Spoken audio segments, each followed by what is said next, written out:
오늘 우리에게 주시는 거룩하신 하나님의 말씀은 에레미야 29장 11절에서 14절의 말씀 함께 나누겠습니다. 에레미야 29장 11절에서 14절의 본문의 말씀입니다. 거룩한 말씀을 봉독하겠습니다. 여러분은 경청하시기 바랍니다.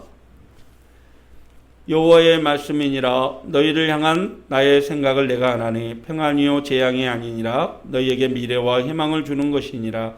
너희가 내게 부르짖으며 내게 와서 기도하면 내가 너희들의 기도를 들을 것이요 너희가 온 마음으로 나를 구하면 나를 찾을 것이요 나를 만나리라. 이것은 여호와의 말씀이니라. 나는 너희들을 만날 것이며 너희를 포로된 중에서 다시 돌아오게 하되 내가 쫓아보냈던 나라들과 다른 곳에서 모아 사로잡혀 떠났던 그곳으로 돌아오게 하리라. 이것은 여호와의 말씀이니라. 아멘. 오늘 하나님의 말씀의 제목은 하나님의 마음이라는 제목의 말씀을 함께 나누고자 합니다. 우리 주님의 평안을 빕니다. 이 기도의 제목을 어느 때보다 더욱더 간절해지는 그러한 시간이 아닌가 싶습니다.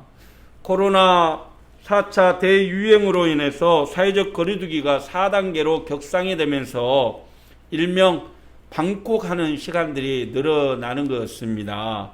그래서 주변에서 고통받고 힘들어하는 이들에게 전해지는 기도의 제목, 주님의 평안을 빕니다 라는 제목이 더욱더 간절해지는 시간이 아닌가 싶습니다. 지금까지 온 인류를 위협하는 많은 재앙들 또 전염병들은 많았습니다. 그러나 그 중에서 가장 큰 고통을 가져다 준 재앙은 바로 이 죽음의 신이 내린 형벌로 불리었던 패스트, 일명 흑사병이었습니다. 흑사병은 인류의 시초와 함께 시작이 됐다라고 얘기하는데 인류의 역사에 3번의 대유행을 일으켰던 것입니다. 처음에는 6세기경 이집트에서 발병이 시작이 돼서 전 유럽으로 퍼져나갔는데 약 200년 동안에 걸쳐서 2,500만 명에서 5천만 명의 사람들이 사망을 했고 14세기경 중앙아시아에서 시작된 이 흑사병이 유럽으로 퍼져나가면서 당시 유럽 인구가 3억 5천만 명 정도 됐는데 약 1억 명에 가까운 사람들이 목숨을 잃었다고 합니다. 그리고 마지막으로 있었던 이 패스트 대유행, 흑사병 대유행은 140년 전 중국과 인도에 발병했던 3차 대유행인데 이때는 약 1200만 명이 이 패스트에 의해서 목숨을 잃었다고 합니다. 성경에서도 이 패스트 흑사병에 의한 사망 사건들이 기록이 많이 되어 있는데요. 가장 유명한 것이 사무엘상 5장에 나오는 이 여호와의 궤를 탈취했던 블레셋 사람들의 흑사병 사망 사건이죠.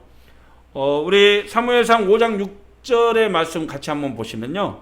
여호와의 손이 아스돈 사람에게 엄중히 다하사 독한 종기의 재앙으로 아스돗과 그 지역을 쳐서 망하게 하니 아스돗 사람들이 이를 보고 이르되 여호와의 신의 궤를 우리와 함께 있지 못하게 할지라 그의 손이 우리와 우리의 신 다곤을 친다 하고 여호와의 언약궤를 뺏어서 다곤의 신전 앞에 뒀던 이 아스돗 사람들이 아침에 일어나 보니까 이 다곤의 신상이 무너져 있는 거예요.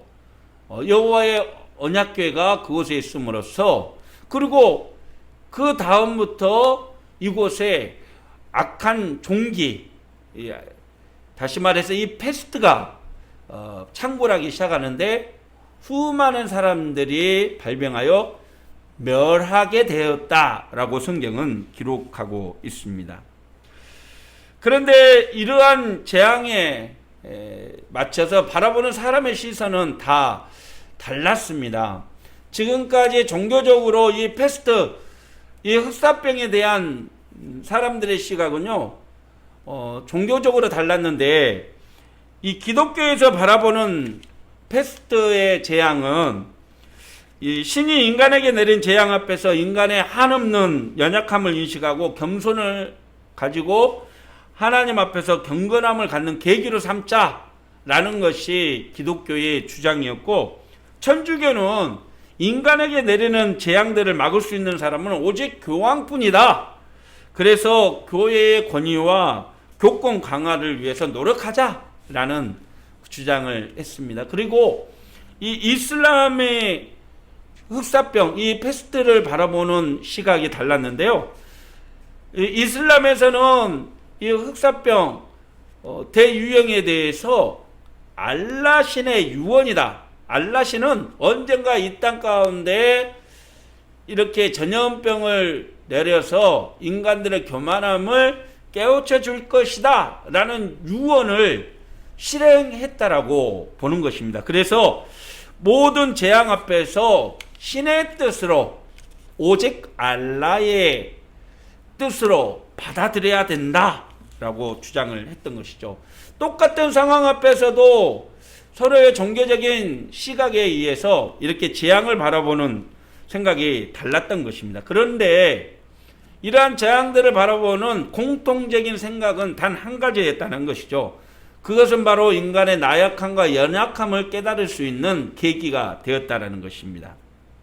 무엇인가를 할 수 있고 모든 것을 바꿀 수 있는 힘이 있다고 생각했던 인간이 눈에 보이지 않는 작은 바이러스, 세균에 의해서 힘없이 무너지고 그렇게 쓰러지는 연약한 존재라는 것을 깨닫는 계기가 되었다는 것이죠. 여러분, 이번 코로나 대유행을 바라보면 참으로 어처구니가 없는 것 같습니다. 이 눈에 보이지 않는 바이러스가 변이를 일으키면서 죽지 않고 계속해서 온 세계를 돌아다니면서 창궐하고 있지 않습니까? 지금까지 이 코로나가 전 세계적으로 2억 명이 감염이 됐다고 합니다. 어제 발표로 2억 명의 인구가 이 보이지 않는 바이러스에 감염되고 지금까지 400만 명이 넘는 사람들이 목숨을 잃었다는 것이죠. 코로나 바이러스는 우리 일상을 멈추게 했고 또 우리가 모이는 것을 멈추게 했고 우리의 생각, 생활 방식들을 바꾸게 했습니다.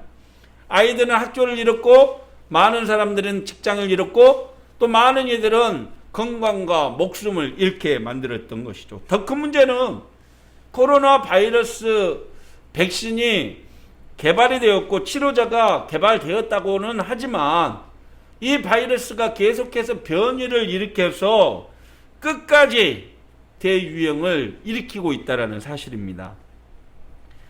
사실 의료계에서는 전 세계를 죽음의 공포로 밀어넣었던 이 패스트 흑사병보다도 이 코로나가 더 위험하다, 우리 인간을 위협하는 존재가 될 것이다 라고 바라보고 있다는 것입니다.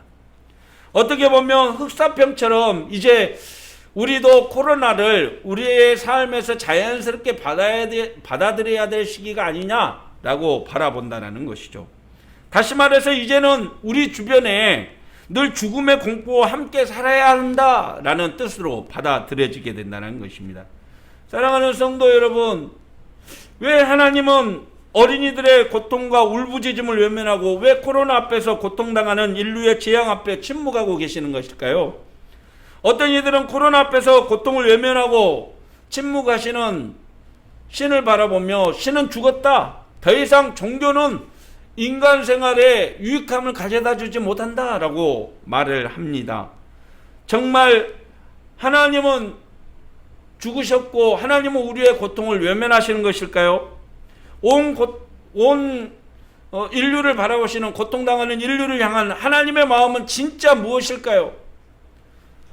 놀랍게도 오늘 에레미야 선지자를 통해서 이스라엘 민족에게 줬던 그 말씀이 오늘 이 시대를 살아가는 우리에게 주시는 하나님의 해답이라고 생각을 해봅니다. 오늘 본문의 말씀 11절의 말씀 같이 한번 읽어보겠습니다. 여호와의 말씀이니라 너희를 향한 나의 생각을 내가 아나니 평안이요 재앙이 아니니라 너희에게 미래와 희망을 주는 것이니라. 이스라엘 백성들을 위해 하나님이 가지고 계신 계획은 평안을 위한 계획이지 재앙을 주기 위한 계획이 아니라는 것이죠. 오히려 이스라엘 백성들에게 미래와 소망을 주기 위한 계획이라는 것입니다. 중요한 것은 환경이 아니라 오직 어떤 환경에서도 하나님만 의지하고 살아가는 삶이라는 것이죠. 그렇습니다. 지금 비록 우리의 일상은 멈추었고 학교 가는 것이 어려워지고 교회 예배가 힘들어지고 누구를 만나는 것도 어려워지고 여전히 우리의 삶이 힘들어지더라도 그러나 이 시대 가운데 역사를 이끌어가고 함께 하시는 하나님은 살아계시고 하나님 앞에 도움을 구하는 누구라도 하나님의 힘과 용기로 살아갈 수 있다는 사실을 우리는 반드시 기억해야 하는 것입니다. 그렇습니다. 사랑하는 성도 여러분, 우리가 비록 고난 가운데 있다 할지라도 우리가 의지할 수 있는 유일한 분은 오직 하나님 한 분뿐입니다. 할렐루야. 어떤 상황에서도 하나님을 의지하고 하나님을 바라보며 이겨내는 우리 모두가 되기를 주님의 이름으로 축원합니다. 오늘 본문에서 에레미야 선지자는 이스라엘 백성들의 70년 포로 생활이 끝나면 이루어질 일에 대해서 가르쳐주고 있습니다. 에레미야 선지자가 전한 메시지에 따르면 여호와 하나님께서는 이스라엘 민족들이 바벨론에서 70년 포로 생활이 끝나면 바벨론을 멸망시키시고 포로들을 구원해 주시겠다고 약속하고 있습니다. 그래서 그들이 고향으로 돌아와서 그들이 일궜던 포도원을 이끌고 그들이 가꿨던 토지의 소산물을 먹게 될 것이다라고 말씀해 주셨습니다. 에레미야 선지자는 하나님의 계획이 자기 백성들을 심판하시고 그들을 멸망시키는 것이 아니라 그것을 넘어서 평안과 기쁨을 주기 위한 것이라고 말하고 있는 것이죠. 그렇습니다. 바벨론 제국으로 끌려왔던 많은 포로들은 그들이 처한 현실이 하나님의 심판과 재앙으로만 보였을 것입니다. 그러나 하나님은 절망에 빠져있는 그들에게 현재의 고된 경험이 단순히 재앙만이 아니라 미래의 희망을 주기 위한 하나님의 계획과 섭리라는 사실을 분명히 깨닫게 주신 것입니다. 여호와 하나님은 바벨론 포로 생활을 통해 자기 백성들을 새롭게 만들어 주시고 3대 후에는 자손들을 통해서 그들의 고향 땅에서 새로운 역사를 이어가게 될 것이라고 분명히 약속하고 있는 것입니다. 뿐만 아니라 이스라엘 백성들이 고통 가운데 부르짖는 모든 기도와 간구 가운데 응답해 주실 것이라고 약속하고 있는 것입니다. 이것은 하나님의 온전한 관계 회복이요 하나님의 은혜라는 사실을 분명히 알게 해 주시는 것입니다. 오늘 또 코로나로 인해 아픔과 고통을 겪고 있는 이 땅을 바라보며 통회하시는 하나님 그 마음을 우리가 이해하고 우리에게 주시는 하나님의 약속을 굳게 믿고 나아가는 저와 여러분이 되시기를 바랍니다.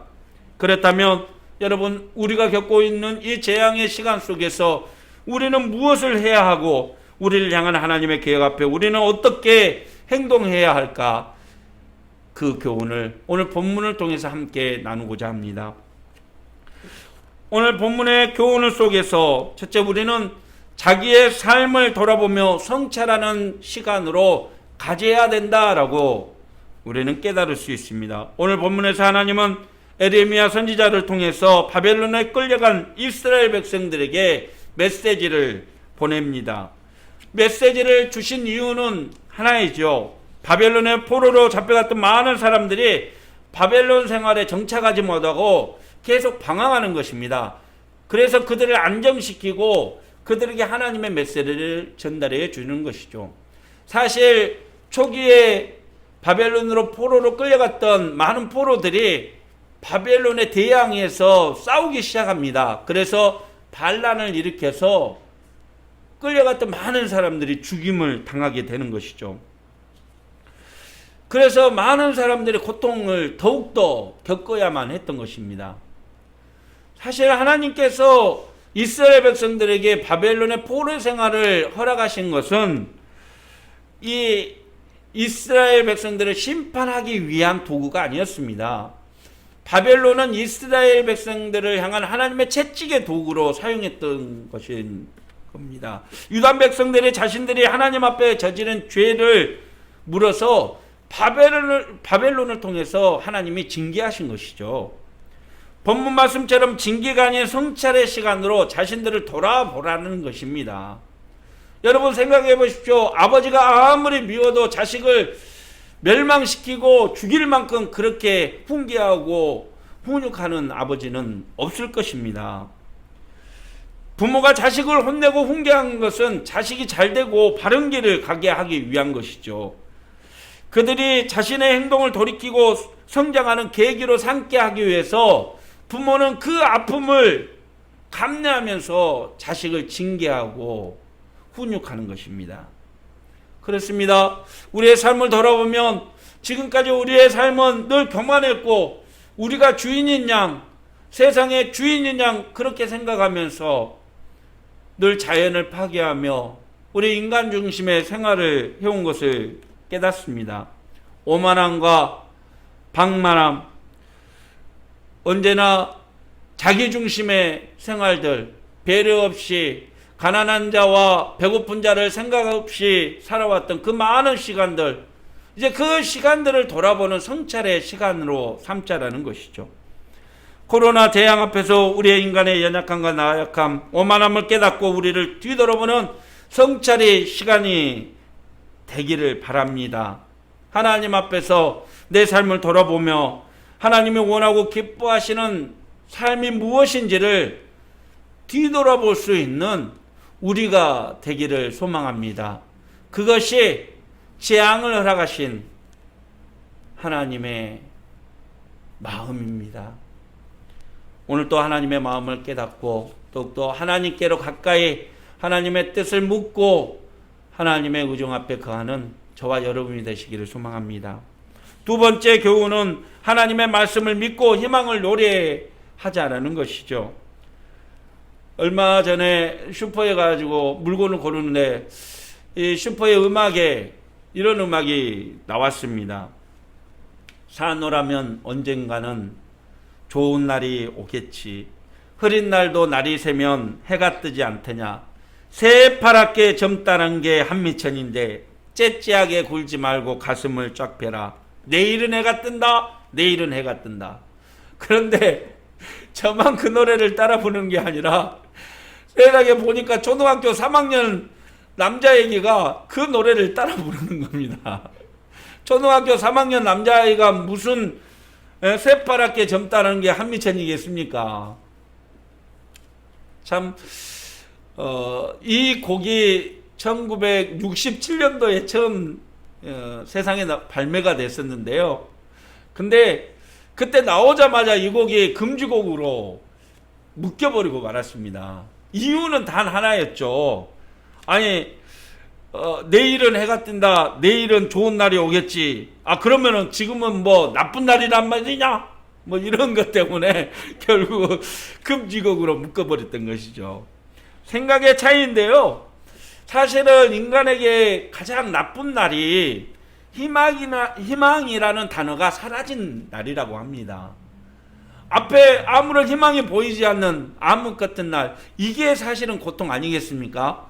코로나가 우리 주변에 있지만 그러나 우리를 엄습해오는 것이 언제 코로나 걸릴 줄 모르고 또 이 코로나가 언제 끝날 줄 모른다는 그 불안함과 그 암흑, 이해할 수 없는, 그 바라볼 수 없는 그 미래, 이게 암담하다는 것이죠.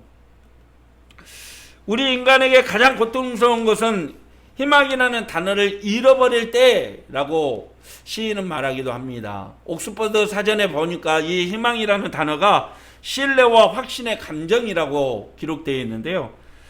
다시 말해서 이 희망은 우리에게 삶의 근거를 제시해주고 어떤 상황에서도 긍정적으로 이끌어가는 힘이라는 얘기입니다.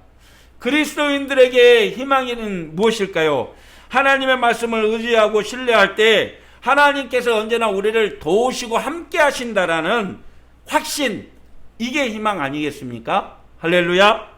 비록 지금은 보이지 않아도 분명히 존재하고 있을 미래의 축복을 위해서 달려나가는 것, 이것이 희망이죠. 오늘 본문의 이스라엘 백성들은 자신들의 처한 환경이 희망이라는 단어가 보이지 않을 만큼 절망적이고 그렇게 낙심할 환경이었던 것입니다. 그러나 에레미야를 통해서 주시는 하나님의 메시지는 분명했습니다. 이것은 재앙이 아니다. 이것은 너희를 위한 나의 미래의 계획이고 희망이다 라는 것이죠. 하나님의 섭리 가운데 너희들이 믿고 따라온다면 너희들은 분명히 희망을 노래하게 될 것이다 라는 것이죠. 70년 뒤에는 바벨론의 지배에서 벗어나 너희들이 살던 고향으로 들어가서 텃밭에서 농사짓고 그곳에서 얻은 수확물을 먹으며 결혼도 하고 자녀들도 낳고 그렇게 살게 될 것이라는 것입니다. 그래서 에레미야가 준 메시지는 분명했습니다. 이 바벨론에서도 너희들은 평안한 삶을 가꾸고 살아라. 결혼도 하고 자녀들도 낳고 그리고 서로 이렇게 여행도 하고 집도 짓고 그리고 이 나라 바벨론을 위해 또 축복도 해주어라. 평안도 빌어주라 라는 말이었습니다. 그러면 미래와 희망을 얻게 될 것이라고 분명히 말하고 있는 것이죠. 다시 한 번 더 에레미야 11절의 말씀을 우리 같이 한번 읽어보도록 하겠습니다. 여호와의 말씀이니라 너를 향한 나의 생각을 내가 하나니 평안이요 재앙이 아니니라. 너희에게 미래와 희망을 주는 것이니라. 아멘. 이것이 하나님이 이스라엘 백성들에게 주는 청사진이요 또 하나님의 진심이었습니다. 사랑하는 성도 여러분, 이스라엘 백성들이 바벨론의 3차 침공을 통해서 얼마나 많은 사람들이 죽고 얼마나 많은 사람들이 피를 흘리며 개처럼 포로로 끌려갔는지 모릅니다. 성전은 파괴됐고 개가 그 성전 위에 올라가서 뛰어노는 그 참혹한 광경을 하나님은 다 바라보셔야만 했을 것입니다. 그러니 그 참혹한 광경 앞에서 하나님의 마음은 얼마나 참담하고 얼마나 마음 아팠을까요? 자기가 지으신 언약의 백성, 하나님이 선택한 백성들이 그렇게 나약하고 연약하게 쓰러지고 피를 흘리는 모습을 보고 하나님의 마음은 그야말로 무너져 내렸을 것입니다. 하지만 하나님의 마음은 단 하나였습니다. 그들에게 미래의 청사진을 제공해 주는 것이죠. 아직도 희망이 있다라는 그 노래를 부르라는 것입니다. 사랑하는 성도 여러분, 지금 2021년 이 땅을 바라보시는 하나님의 마음은 무엇일까요? 계속해서 변종 바이러스가 나오고 이 지긋지긋한 코로나가 끝나지 않을 것 같지만 하지만 하나님은 여전히 우리 가운데 역사하시고 일하신 줄 믿으시길 바랍니다. 우리를 외면하지 않고 우리의 부르짖음 가운데 응답하시고 우리의 상황 가운데 개입하심으로써 여전히 너희에게 미래가 있다, 너희에게 희망이 있다라고 우리에게 메시지를 주고 계신다는 사실입니다. 하나님의 살아계심을 믿고 언제나 절망보다 희망을, 좌절보다는 희망을 노래하는 저와 여러분이 되시기를 주님의 이름으로 축원합니다. 자녀들에게도 야 이겨낼 수 있어, 야 견딜 수 있어 격려하고 위로하면서 그렇게 하나님의 메시지를 받아들이고 희망을 노래하는 우리가 되기를 주님의 이름으로 축원합니다. 마지막 세 번째 교훈은 언제나 하나님의 도움을 구하며 기도와 간구로 하나님 앞에 서야 한다라는 것이죠. 교회학교 유년부 이 전도사 시절에 아이를 데리고 이렇게 상담을 하다가 아이에게 하나님의 꼭 들어주셔야 되는 기도가 있으면 같이 기도해 주겠다고 말했습니다. 그러자 아이가 눈을 감고 이렇게 기도하기 시작하는데요. 큰 소리로 기도하는 겁니다. 하나님, 저에게 자전거를 주세요. 하나님, 저에게 올해 크리스마스 성탄절 선물로 자전거를 주세요. 아니, 그 예배드렸던 그 본당 안에 사람들이 아이가 큰 소리로 이렇게 기도를 하니까 놀래가지고 이렇게 쳐다보면서 야야야야, 왜 그렇게 큰 소리로 기도해? 그랬더니 전도사님, 우리 아빠가 이 기도를 드려야 되거든요. 아이는 하나님 앞에 기도하는 것이지만 자전거는 아빠가 사준다는 사실을 알고 있었던 것이죠. 여러분, 오늘 본문에서도 하나님의 마음을 우리에게 보여주고 계십니다. 이 12절, 13절의 말씀에 보면은요, 너희가 내게 부르짖으며 내게 와서 기도하면 내가 너희들의 기도를 들을 것이요, 너희가 온 마음으로 나를 구하면 나를 만날 것이요, 나를 찾을 것이요, 나를 만나리라 라고 말씀하고 있습니다. 하나님께서는 이스라엘 백성들의 바벨론에서도 기도하고 하나님을 찾으면 하나님을 만나 주시겠다라는 것이죠. 또한 하나님은 당신을 믿고 기도하면 반드시 응답해 주시겠다고 약속하는 것입니다. 이것은 그야말로 놀랄 놀자죠. 이스라엘 백성들에게 하나님은 오직 성전에 거하시고 제사를 통해서 만나 주시는 분이 아니라 이제 포로됐던 그 땅, 그 바벨론에서도 하나님이 만나 주시겠다는 것입니다. 이것은 언제나 함께하고 언제나 돌봐주고 언제나 은혜를 베풀어 주겠다는 하나님의 약속이죠. 그래서 이것은 그야말로 놀랄 놀자죠. 지금까지 형식과 장소를 중요시 생각했던 이스라엘 사람들은 이곳에서 하나님이 만나 주신단 말이야? 라는 사실을 깨닫게 된 것이죠. 언제나 부르짖고 언제나 하나님을 찾으면 만나 주시겠다라는 것입니다. 왜 이렇게 하나님은 파격적인 약속을 해주시는 것일까요? 그것이 하나님의 마음이고 하나님의 약속 때문인 것이죠. 사랑하는 성도 여러분, 하나님은 에레미야에게 약속하신 것처럼 우리에게도 약속하고 말씀하고 계십니다. 우리 에레미야 33장 2절 말씀 우리 같이 한번 보십시다. 하나님은 우리에게 말씀하시죠. 너는 내게 부르짖으라. 내가 내게 응답하겠고 내가 알지 못하는 크고 은밀한 일을 내게 보이리라. 하나님께서 나에게 향하신 계획을 알고 싶으십니까? 믿음으로 구하십시오. 하나님께서 반드시 하나님의 뜻을 깨달을 수 있도록 우리에게 응답해 주실 것입니다. 몸이 아프고 힘든 분 계십니까? 하나님의 치료하심을 믿고 구하십시오. 야고보서 5장 16절에 이렇게 하나님은 우리에게 약속하고 있지 않습니까?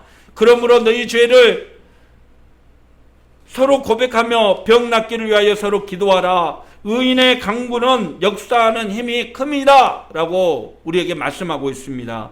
어려운 문제가 해결되지 않습니까? 계속해서 믿음으로 구하십시오. 골로새서 4장 2절에 이렇게 하나님은 우리에게 말씀합니다. 우리 같이 한번 보겠습니다. 기도를 계속하고 기도의 감사함으로 깨어 있으라. 할렐루야. 예수님은 우리에게 약속하지 않으셨습니까? 마태복음 7장 7절의 말씀이죠. 구하라 그리하면 너희에게 주실 것이요, 찾으라 그리하면 찾아낼 것이요, 문을 두드리라 그리하면 너희에게 열릴 것이니 구하는 이마다 받을 것이요, 찾는 이가 찾아낼 것이요, 두드리는 이에게는 열릴 것이니라. 할렐루야. 이것이 우리에게 말씀하신 하나님의 뜻이요 하나님의 은혜입니다.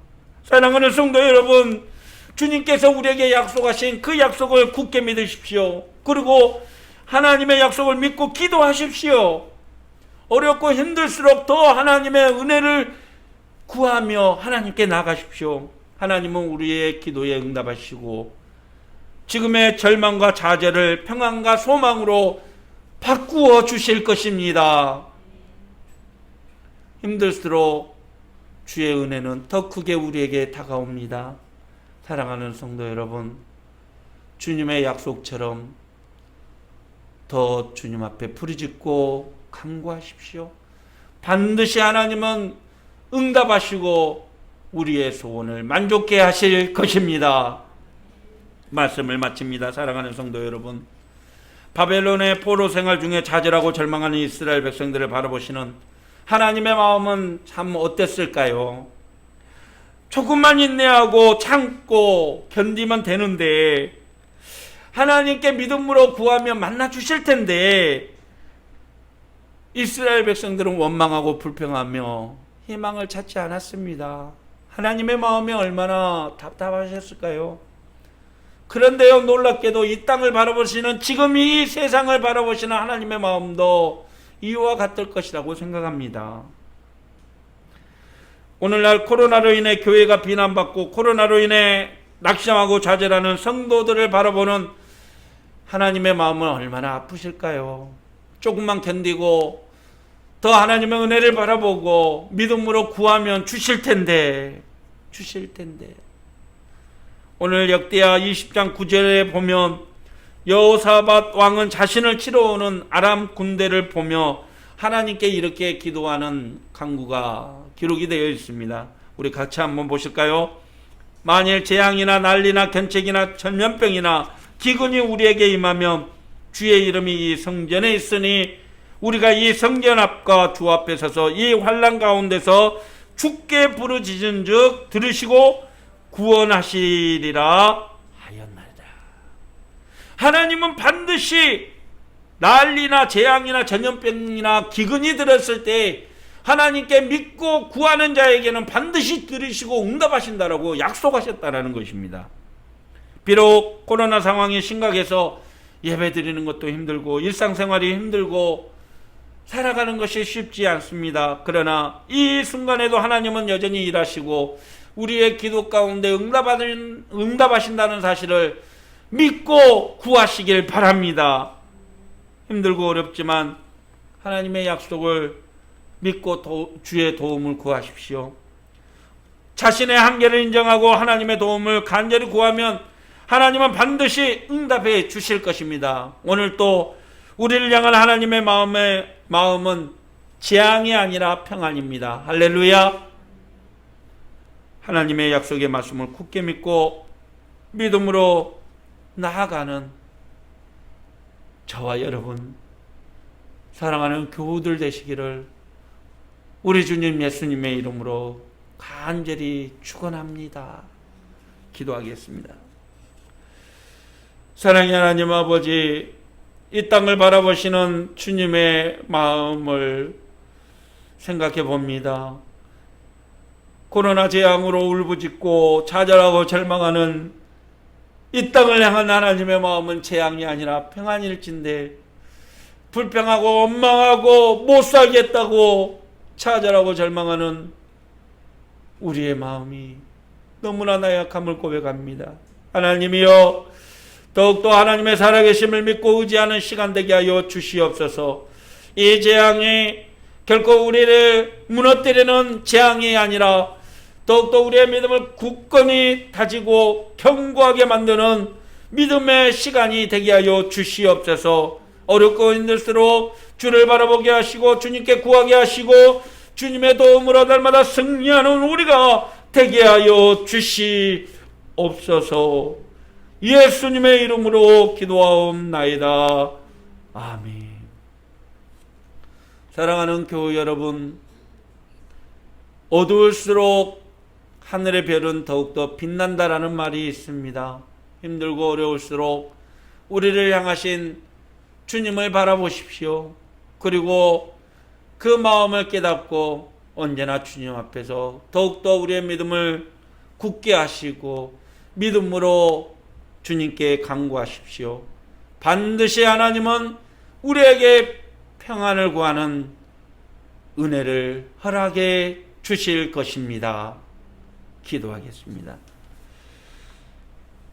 이제는 우리를 위해 만가지 사랑과 은혜를 베풀어 주시며 우리에게 풍성한 은혜를 약속하신 우리 주 예수 그리스도의 무한하신 은혜와 이 세상 만물을 지으시고 다스리고 이끌어 가시는 하나님 아버지의 크고 지극하시고 만극하신 사랑과 도우시고 이끄시고 함께하시고 교통하시며 늘 재앙 앞에서도 하나님을 향한 굳건한 믿음으로 설 수 있도록 우리를 이끌으시는 성령님의 은혜의 역사하심이 오늘 또 하나님의 마음을 깨달아 언제나 믿음으로 간구하고 가난한 자, 나약한 자를 돌아보며 그들의 평안을 빌어주는 믿음으로 살기로 다짐하는 모든 성도들 머리머리 위에와 삶 위에와 가정 위에 이 나라의 민족 위에 세계 열방 위에